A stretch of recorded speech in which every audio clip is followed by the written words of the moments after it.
Good morning. Hi, Dr. Zoller. Took a minute to get that started there. Yeah, I totally forgot. Colton had told me on Monday even, and I forgot. Anyway, here we are, and let's talk about Section 8.1, and they'll be able to watch this sometime. Fortunately, this is not, this section does move everything forward, but it's a theorem we've seen before. Just now we're starting to think, we're returning to this theorem in light of everything we did in Chapter 7. Can you see my screen where I'm sharing the textbook? Yeah, it's good. Okay. It's on my second monitor, so I'm going to be looking away from the camera from my laptop, but I'm still paying attention. All right, we got this. We know the Taylor series is given by f of a plus f prime of a with 1 factorial x minus a, etc., etc. Generally, the nth term looks like the nth derivative of f evaluated at a divided by n factorial times x minus a to the n. We say that it f of x equals this. We means that for some particular value of x, the sequence of partial sums converges to the number f of x. Of course, we know that even for our favorite power series, it doesn't converge for all real numbers. Grab the tools here. Let's see. For our favorite power series, 1 over 1 minus x, which is the sum of x to the n, where n goes from 0 to infinity. We know this doesn't converge for all real numbers. This converges when what?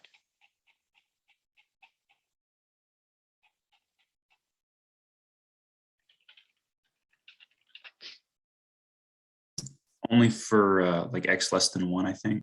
Right. Absolute value of x less than 1. Okay. And what we want to talk about is to further develop, we want to develop carefully interval of convergence for a power series, or in general for a Taylor series. Still doesn't get us to Fourier's problem with the Fourier series convergence, but we're going to build up to that. Okay. Oh, I got to change the. I'm using this here. Okay, building up to this, we have. Okay, now to say that that sequence of partial sums converges is the same as saying this. Same as saying that the limit as n goes to infinity of f of x minus the nth partial sum, j equals 0 to n, of jth derivative of f evaluated at a over j factorial x minus a to the j. The difference between these two things has to go to 0. And we know what it means now to converge to 0. Just we haven't worked with something as complicated, a sequence as complicated as this, where the terms look like the sum j equals 0 to n of f super j of a over j factorial x minus a to the j. Right. It's just saying that it converges if the function is numerically the same as the infinite series, right? In a way, but we're making precise what you just said about the same. Okay, we're trying to make the same mathematically precise. And we know what it means for a sequence to converge to 0. And the terms of this sequence look like f of x minus the sum j equals 0 to n of this. The sequence is indexed by n. J is a dummy variable. And he talks about here about the geometric series, or I'm calling it our favorite power series, which converges for absolute value of x less than 1. Also, in the previous work, we saw that we can control the convergence by the remainder left over when we cut off the Taylor series at a certain point and make a Taylor polynomial. And he says, and they say the remainder is this. It's f of x minus the sum j equals 0 to n. It's f of x minus a partial sum. That is the remainder, but it's not easy to work with. We can't prove things about this remainder very easily. So we need to have an alternate version of the remainder. And that's why in chapter 8 we have the integral form, Monday Lagrange's form, Wednesday Cauchy's form of the remainder.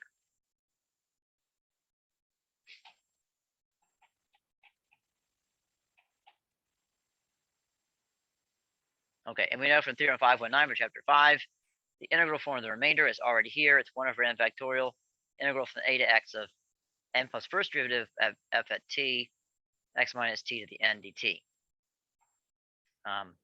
This is called the integral form of the remainder for the Taylor series of f of x. Now we're going to dig into that integral form of the remainder. We would like to say, what do we need to know about this integral in order to know that the Taylor series converges at that particular number x? The first result in that direction is theorem 811. If there exists a real number b, capital B, such that the absolute value of the n plus first derivative f of t is less than or equal to b for all non-negative integers n, and for all t on an interval containing a and x, then the limit then goes to infinity of the integral remainder equals 0. And so f of x is equal to its Taylor series for that particular values of x, that particular value of x. Normally we think about x as a variable quantity, but here it's a fixed number. But it kind of has that, but it has that feel of a variable quantity. It's a general fixed number, if that makes any kind of sense. Okay. And yes. So what this is basically saying is that if something is going to converge, then the remainder of it just has to be 0 as you get to a remainder has to really go to far. 0. Right. The remainder, whatever the remainder looks like, has to go to 0. Yeah, that's what it means for a Taylor series to converge. In order to prove theorem 811, we need to prove lemma 812. Well, before I say that, let me say that we have, if there is a real number b such that the absolute value of f m to the n plus 1 of t b is less than or equal to b, this means we would say that means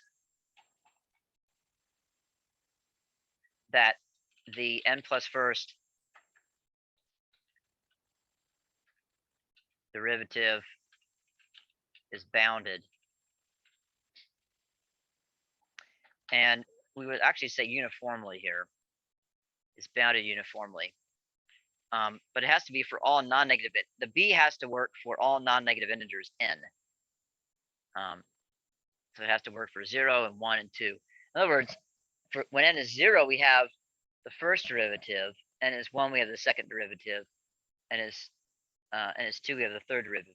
So all the derivatives of the function have to have a uniform bound. And that's where we went into problems, because it may not be true that all the derivatives have a uniform bound. But when that's the case, we can use this theorem to show that the Taylor series converges.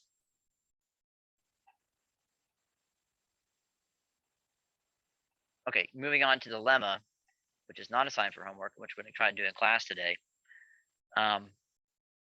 Assuming we can prove the lemma, 814 says we can prove the theorem. And then 815 says use theorem 811 to prove that sine of x converges to its Taylor series, cosine of x converges to its Taylor series, and e to the x converges to its Taylor series. We've been saying that we know what these series are by using Taylor's theorem to find the coefficients of x to the n when we're expanding it around 0. But now we can actually, this means we're actually proving that e to the x converges to its, we would say, Maclaurin series, since it's the Taylor series centered at 0. So is this basically just like setting it up the same way we used to, like with e to the x for the example, and then showing that the remainder after n amount of terms as n goes to infinity is going to be 0? Is that basically what you're doing? You're just making sure you're showing that it looks like it is this, and then it's converging. Right. Okay.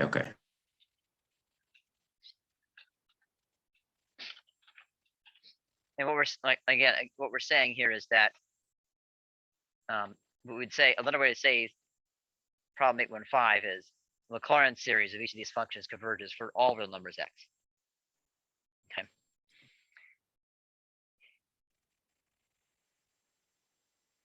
And in fact, as they point out, you can also use theorem 811 to show that e to the x equals the sum. You can center the Taylor series for e to the x at any real number a, and it still works.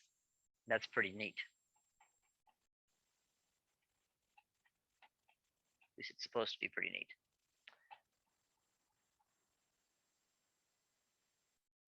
Then there's a discussion here of, remember back in chapter 4, we had this function e of x, which we defined to be, now we know it is, the Maclaurin series of e to the x. And we showed by power series that e of x plus y equals e of x e of y, and then that led us to all the properties of e to the x, like e of 0 is 1, and those kind of things. In fact, all the exponent rules of e to the x. Right. But now that we see this convergence of numbers, see the definition f of x e to the x equals this Maclaurin series is in fact valid. Assuming we can differentiate the series term by term, which we don't know yet,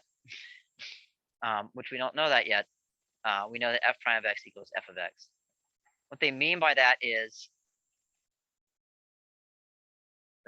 I'm not sure if I've done this in class, so let's do it right now.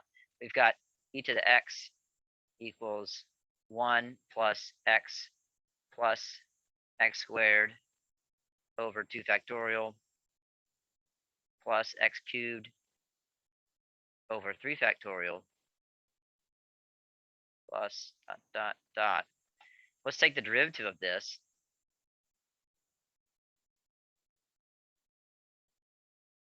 Term by term. What's the derivative of 1? That should be 0. And then x 1. And then it's x squared over 2 factorial turns into x over. It's just x over 1. 1 factorial, right, that way. Yeah. Then it's 3x squared over 3 factorial. 3's will cancel out there. And there's another term here, 4x cubed over 4 factorial. And what we're left with is 1 plus x squared over 2 factorial plus x cubed over 3 factorial. Oh, what do you know? Yeah. That's equal to our, in fact, Maclaurin series for e to the x. So this is a proof using power series that the Taylor series, the derivative of e to the x is e to the x. That's pretty nice. Yeah. Along with Taylor's formula, this can be used to show that e to the a plus b equals e to the a e to the b. More elegantly, the rather cumbersome proof in equation 421, as the following problem shows. Problem 816. For homework, you're going to show, using this line of reasoning, that e to the a plus b equals e to the a e to the b. We already know the Taylor series expansion of e to the x about a. It is up here, e to the x equals the sum n equals 0 to infinity of e to the a x minus a to the n over n factorial. You're supposed to be able to use that to work with e to the a plus b, e to the a, and e to the b.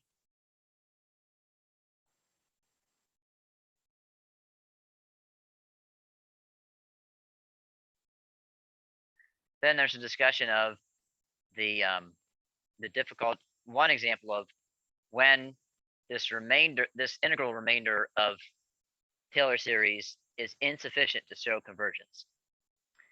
Let's go back to the example of f of x equals square root of 1 plus x.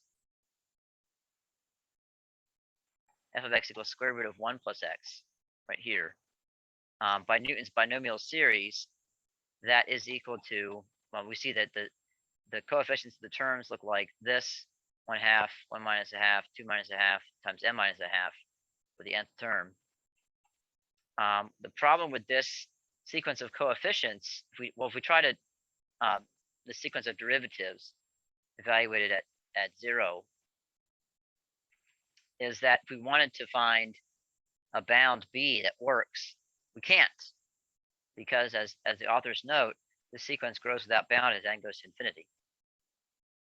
Okay, that fact diverges. So we can't find a b. It's unbounded, so there's no bound. What do we do? Because we know, we hope that Newton wasn't totally wrong with this, that f of x equals square root of 1 plus x, that this is the correct, that he came up with the correct way to represent square root of 1 plus x as an infinite series. That's why we're gonna need Lagrange's form of the remainder and Cauchy's form of the remainder to deal with cases like this where it doesn't work out with the integral form. Certainly the integral form is nice, provided the derivatives are bounded. But as it turns out, that means the derivatives are very nicely behaved. Huh.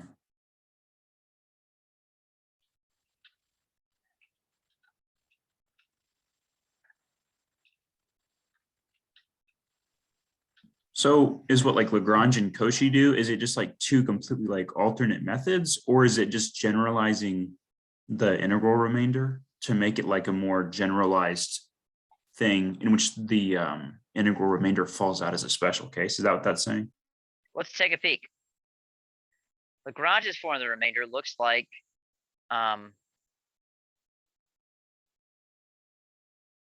it looks like the nth derivative evaluated at c over n plus 1 factorial x minus a to the n plus 1.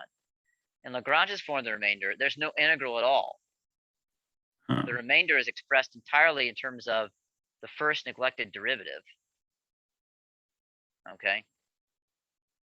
And then for Cauchy's form of the remainder looks like it's almost Lagrange. Look at Lagrange.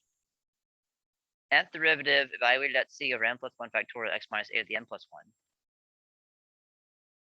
And then Cauchy's is almost the same, except we have, instead of x minus a to the n plus 1, let me get the highlighter here.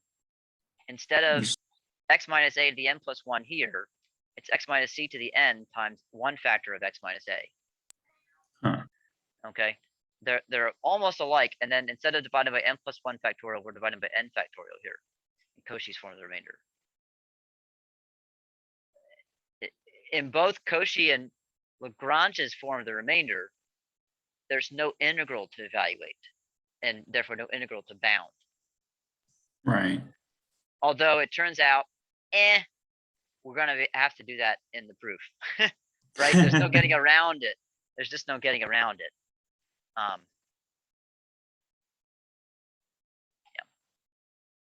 See, let's go back to section 8.1 and do this lemma. If f and the absolute value of f are integrable functions and a is less than or equal to b, then the absolute value of the integral is less than or equal to the integral of the absolute value. This is a property of integrable functions that's often stated in calculus textbooks, but now we're going to prove it because that's one of the themes of this course. All those things in your calculus book that were just stated, now we're going to prove them.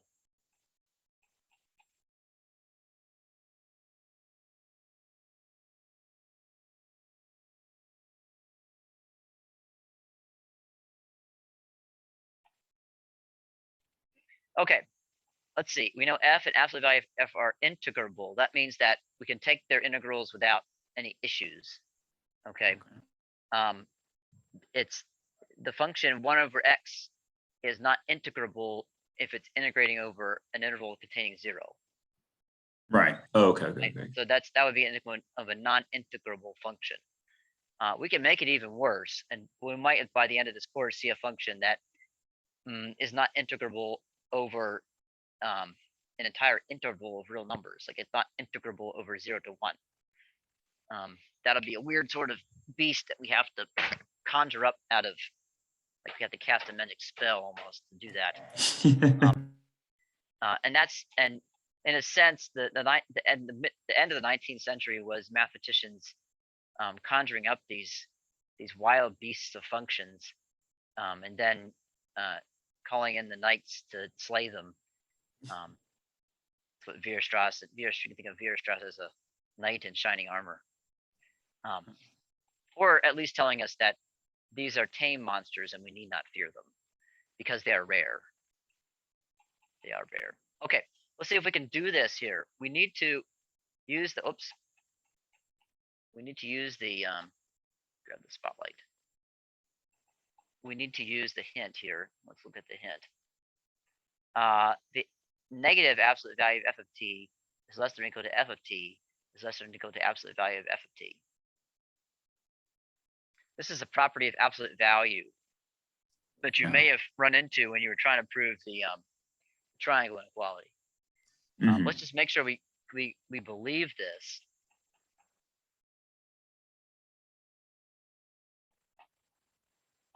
I mean, for positive numbers, this definitely works. Like if we have 5 in the middle here, it's less than or equal to the absolute value of 5. And that's greater than or equal to -5. Okay, but it's also true for negatives, because if we have -4 here in the middle, its absolute value is 4, and the negative of the absolute value of -4, that is -4. So it boils down to -4 less than or equal to -4 less than or equal to 4. Right. And if Okay, yeah. you follow the definition of absolute value around enough, you'll show that this inequality holds really for any real numbers. So it holds for f of t, because f of t is a real number. Mhm. What can we do with that? Well, we can take integrals everywhere. Certainly, we could do the integral from a to b of the negative absolute value of f of t dt is less than or equal to the integral from a to b of f of t dt is less than or equal to the integral from a to b of the absolute value of f of t dt.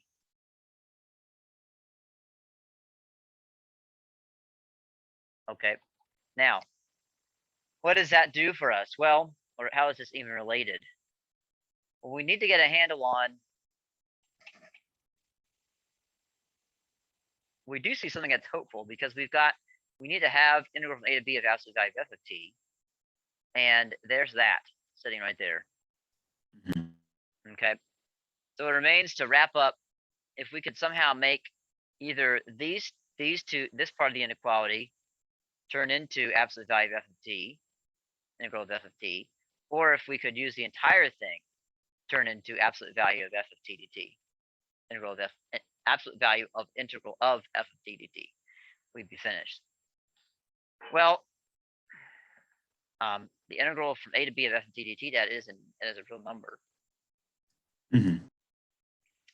Integral from a to b of absolute value of f of t dt, that is also a real number.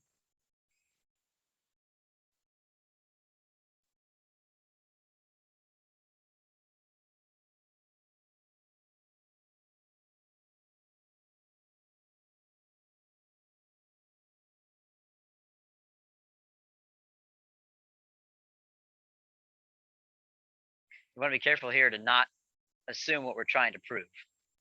Right. Yeah.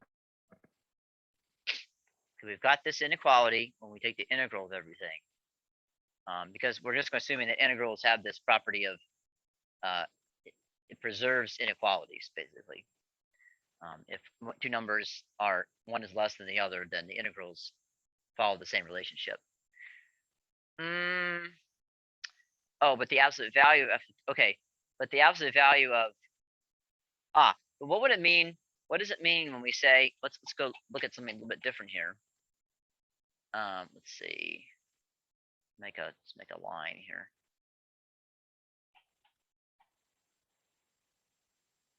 What does it mean when we say that an absolute value of a number is less than or equal to a number?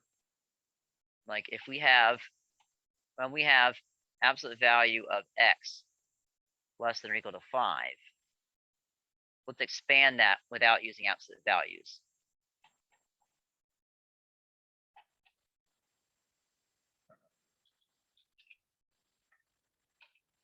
What does that mean without using absolute values? Absolute value of x less than or equal to 5. It just means it exists in between negative and +5. Correct. Then what I'm going to say about this is -5 less than or equal to x less than or equal to 5. Then to say that the absolute value of this integral from a to b of f of t dt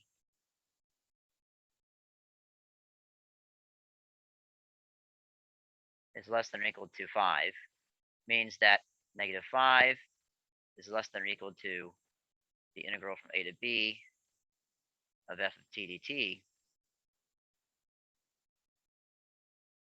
is less than or equal to 5. Okay, or more generally, the absolute value of the integral from a to b of f of t dt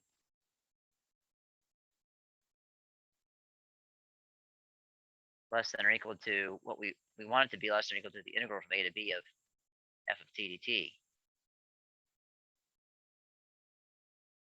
In that case, it would be, we would have, if we want to get to that, that means we would have to show negative integral a to b f of t dt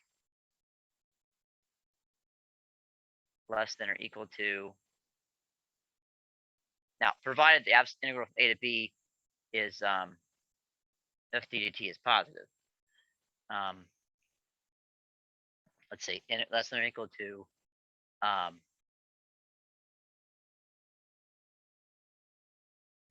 the integral from a to b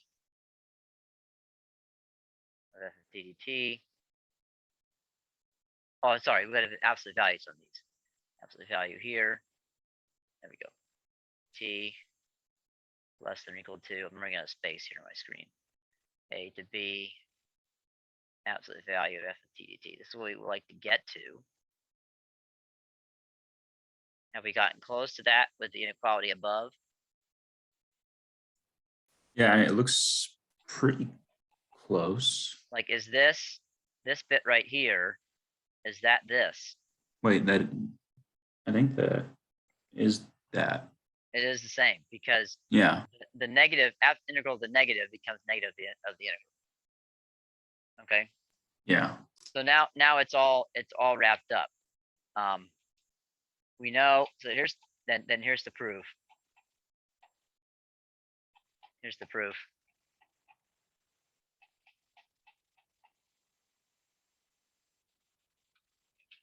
Actually, let me start just a regular blank whiteboard here, and we'll write it down.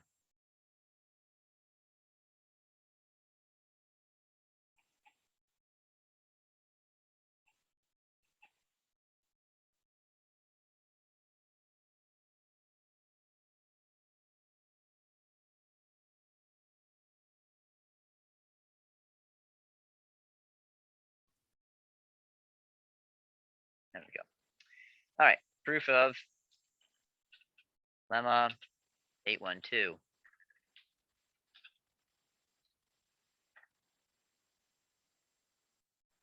Suppose f and absolute value of f are integrable functions, and a is less than or equal to b.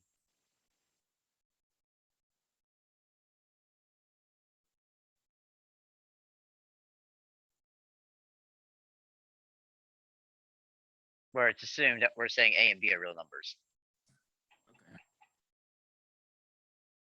Now we'll just note, for any real numbers, we'll say w here, negative absolute value of w, negative absolute value of w is less than or equal to w is less than or equal to absolute value of w. And thus, therefore, the thing we want to hint is true, namely that negative absolute value of f of t is less than or equal to f of t is less than or equal to absolute value of f of t for all t with a less than or equal to t less than or equal to b.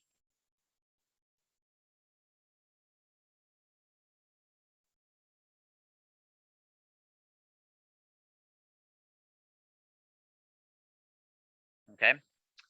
Now we're going to say, now integrate all parts of this inequality.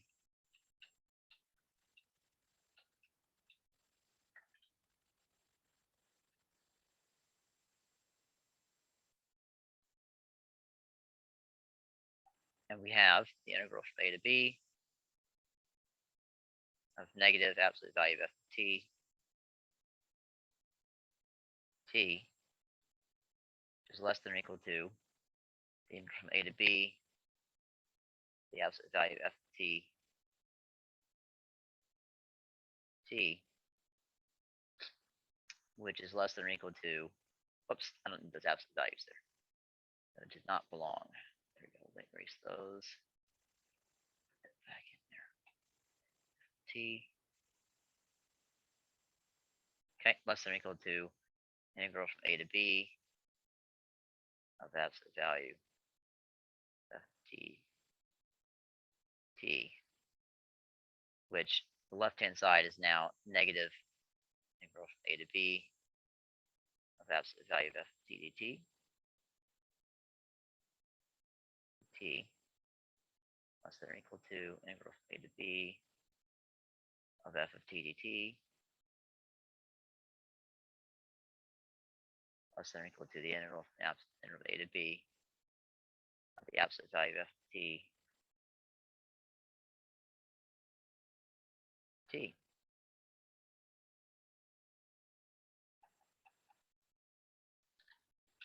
Now I'm going to state the property I'm about to use. Recall that the definite integral of a non-negative function is a non-negative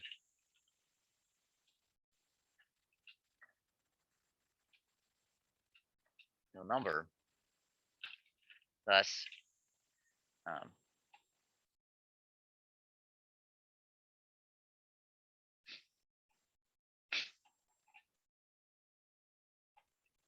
the integral from a to b, the absolute value of f of t to t, is greater than or equal to 0. Oh, okay. This is because you're integrating, and that's because the absolute value of f of t has to be positive. So if you're integrating over okay. Yep. So, okay. Yeah, we know that. Let's assume that for sure. Then I'm going to move to the other side here. Then we have this menu over so I can see better. Then also recall that absolute value of w less than or equal to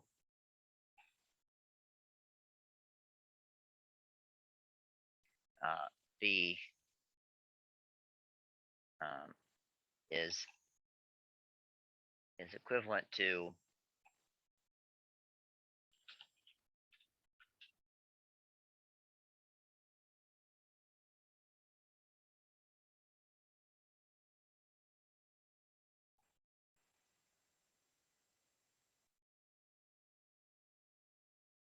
negative b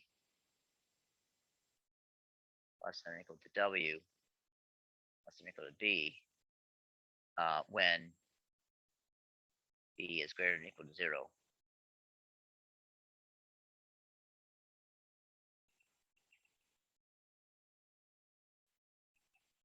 It follows that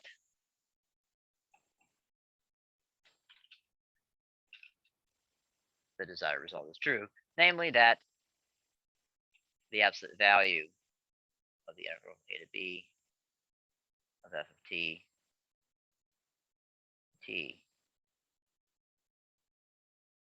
is less than or equal to the integral from a to b of the absolute value of f of t dt.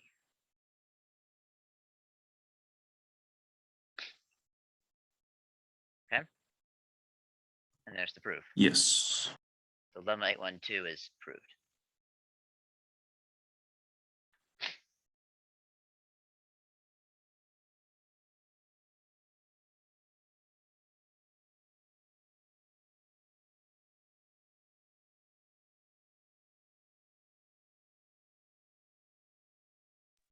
These proofs are always so satisfying when they're finished.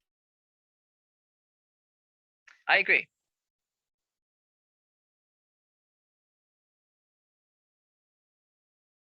Let's see how lemma 812 actually gets used in proving theorem. Is it 811?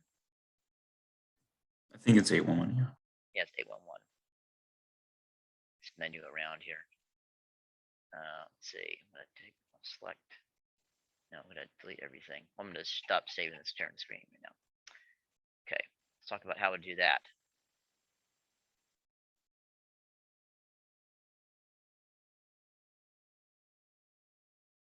There we go.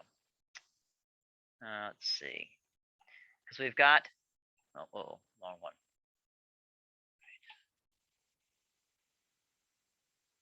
All right, we're supposed to show, assuming there's a real number b that bounds all the absolute value of the derivatives, then the limit of infinity of this is 0. Well, to say that, to show that, we're going to need to show, we're going to need to say, it's going to start off like this because we're working with a sequence. So we're going to have to say, let epsilon be greater than 0.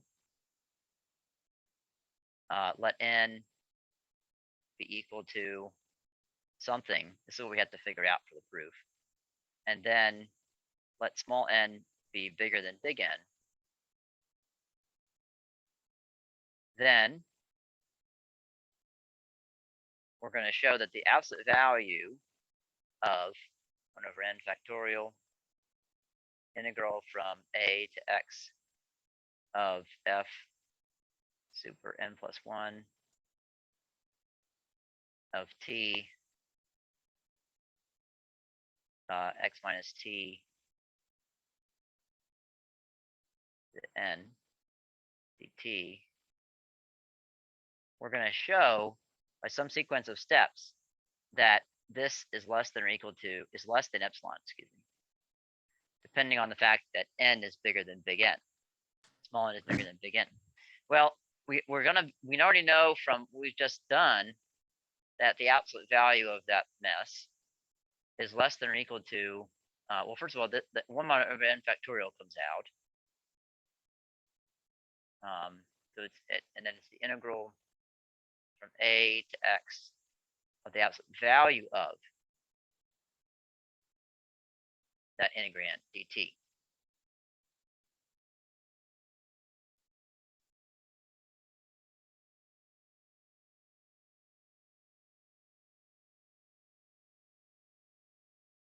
See? Mm-hmm. Okay. And then that's from the lemma. We know that's true. Now let's see. The hint they have here is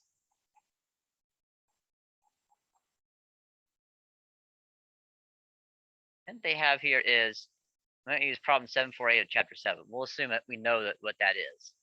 Problem 748 says that if we know that the ratio of the n plus first term to the nth term converges,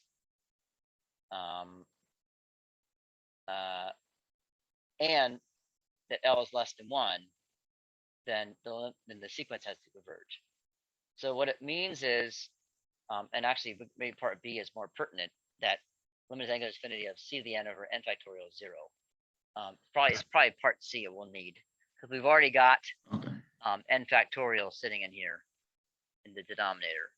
So what we would like to do is we'd like to show the heart of this will be to show that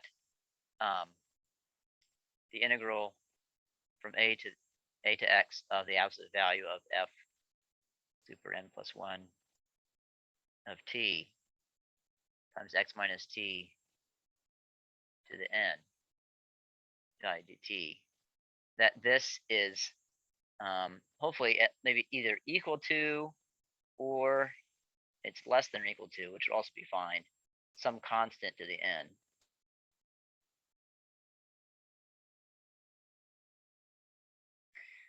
Right. Now, and we already know that the derivatives are bounded by b, so for sure, the integral from a to x of the absolute value of, you can break it up like this here,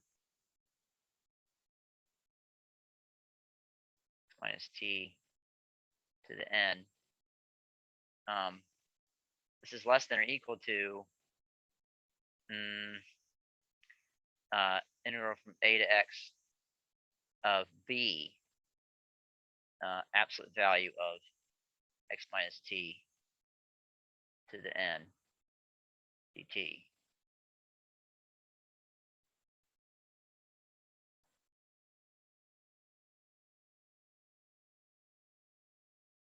Okay. And then Yeah. there's the b that we had in the hypothesis of the theorem. And after that, you need to think about what's a bound for the integral from a to x of x minus t to the n. That might take and that's going to take some more thought, but it's highly due. I'm willing to talk about that next week in class. Okay. What bound you need for that. Yeah. All right. Very cool. I will be in Beaver 215 for number theory. Okay. I'll just be recording it. That's Yeah. what I usually do. Yeah. Okay. I'll probably just watch the recording then. All right. Awesome. Thank you, Dr. Zoller. Oh, also, I was trying to find the analysis problem, and I couldn't find and I don't remember exactly what it was. And it wasn't in the email for the test. I apologize for the question 4 of the test. Yes. And I didn't see an actual copy of the problem on the quiz place on Canvas. Yeah. Or on the email. Can you send a copy of it, or yes, just tell me where it was? Yes, it is. It is in.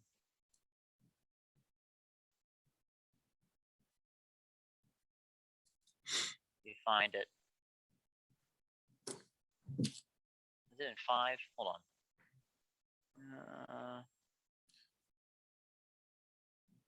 Let's see. Sequences.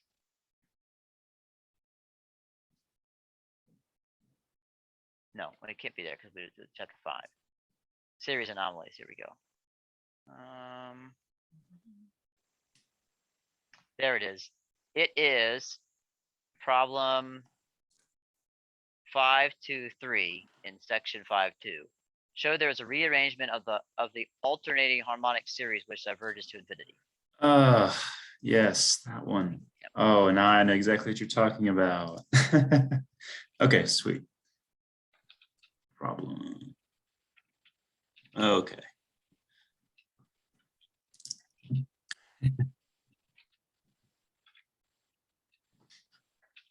And then when you come to class on Okay. when you come to class on Monday, I'll give your test. Awesome. Sweet. Thank you, Dr. Zoller. Okay. Perfect. All right. Well, I'll talk to you on Monday.